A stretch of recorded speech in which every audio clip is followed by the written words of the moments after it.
პანთეონი ნიშნავს ღმერთების განსასვენებელ ადგილს და აქვთ პატივი იმ ადამიანებს, ვინც ქვეყნისა და ერის წინაშე აქვთ ისეთი განსაკუთრებული დამსახურება, დასაფლავდნენ პანთეონში. ერი ბედნიერია, რომელსაც ყავს ისეთი დონის შვილები, რომ იმსახურებენ პანთეონში დასაფლავებას. ჩვენ პატარა ერი ვართ, მაგრამ ყავს ძალიან ბევრი გამოჩენილი პიროვნება.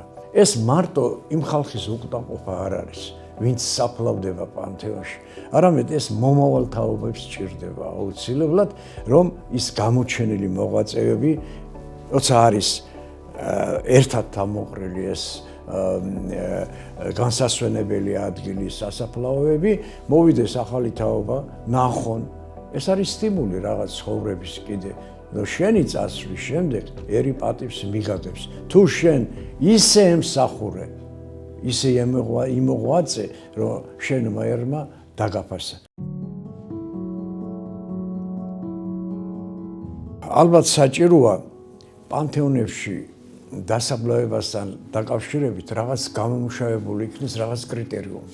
უნდა არსებობდეს იმ ღვაწლის მიხედვით, დამსახურების მიხედვით, სახალხოების მიხედვით, თუ ადამიანი არის სახალხო, მთელი ერმა იცის და უყვარს ერს.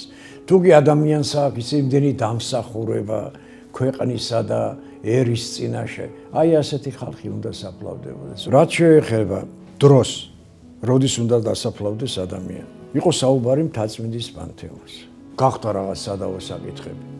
მე მახსოვს ბატონი მურმან ლევანიძესთან ერთად გავაკეთეთ დადგენილების პროექტი და იმ დადგენილების პროექტში ეწერა ადამიანი უნდა დასაფლავებულიყო გარდაცვალებიდან 30 წლის შემდეგ. თუ კი ერი ჩათვლიდა რომ ეს კაცი აუცილებლად ეს პიროვნება უნდა ავიყვანოთ მთაწმინდაზე. 30-იან წლებში ავიდა ბარათაშვილი, ავიდა იაკობ გოგებაშვილი, ვაჟა ფშაველა. შემდეგ 90-იან წლებში უშანგი ჩხეიძე.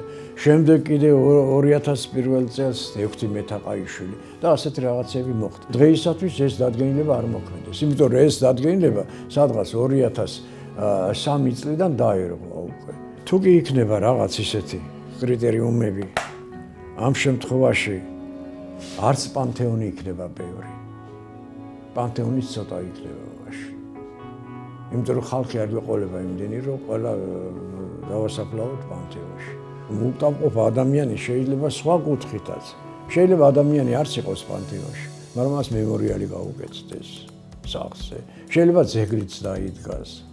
ამისათვის აუცილებელია რაღაც საბჭოს შექმნა, რაღაც კომისიის შექმნა, რაღაცის გათვალისწინება, რაღაცის არ გათვალისწინება და აი ასეთნაირად. დაუშვათ და მსახიობ. ის სახალხო მაინც უნდა იყოს. საქართველოს სახალხო მხატვარი, საქართველოს სახალხო არტისტი. აი მწერალი ახლა თუ სახალხო არ არის, რუსთაველის პრემია უნდა ქონდეს, ან სახელმწიფო პრემია უნდა. რაღაც უნდა იყოს კრიტერიუმი. ან თვითონ უნდა იყოს პიროვნება რაღაც ისეთი, რომ შეიძლება რაღაც წოდებები არ აქვს, მაგრამ არის სახალხო. ხალხმა მიიღო ძალიან კარგად. დიდუბეში ეს მიღებული იყო, ტრადიცია დამკვიდრდა, თუ ადამიანი იყო დასაფლავებული, ის ვისაც ეკუთვნოდა დიდუბის პანთეონი, თუ გარდაიცვალა მეუღლე, რასაკვირველია, მეუღლესთვის იყო ადგილი გვერდით. ამის გარდა თუ შვილია, ისიც თუ გამოჩენილი პიროვნება, ამას ვარს არ ეუბნებია. მაგრამ მახათაზე ჯერჯერობით არის ასეთი დადგენილება, საფლავდება მხოლოდ ის, ვისაც ეკუთვნის. ნებისმიერ პანთეონს აქვს კულტურული დატვირთვა.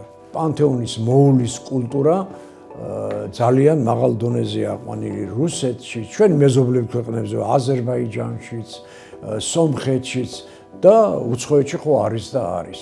პანთეონებს ტურიზმის მხრიდან ძალიან დიდი მნიშვნელობა აქვს. აი თუ თბილისში იქნება აი ესეთი რამ საექსკურსიო მარშრუტები და ისა ასაკერელია, უნდა ჩაждდეს დიდუბეს მთაწმინდაც და უნდა ნახონ ჯამბოსტონმა სტუმრებმა. აი რო შემოდიხართ ახლა დიდუბის პანთეონში, შემოხვალ, ვინ არის მურმან ლევანიძეო, შოთა ნიშნი, რეზო ლაღიძეო, თენგიზ ამირანაშვილები, აქეთ ჰამლეტ გონაშვილი, ეს ჩვენი ერის სიამაყეა. პანთეონში დაკრძალვა არის საზოგადოების ძალიან დიდი პატივისცემა ამა თუ იმ პიროვნების მიმართ და არის პრესტიჟის.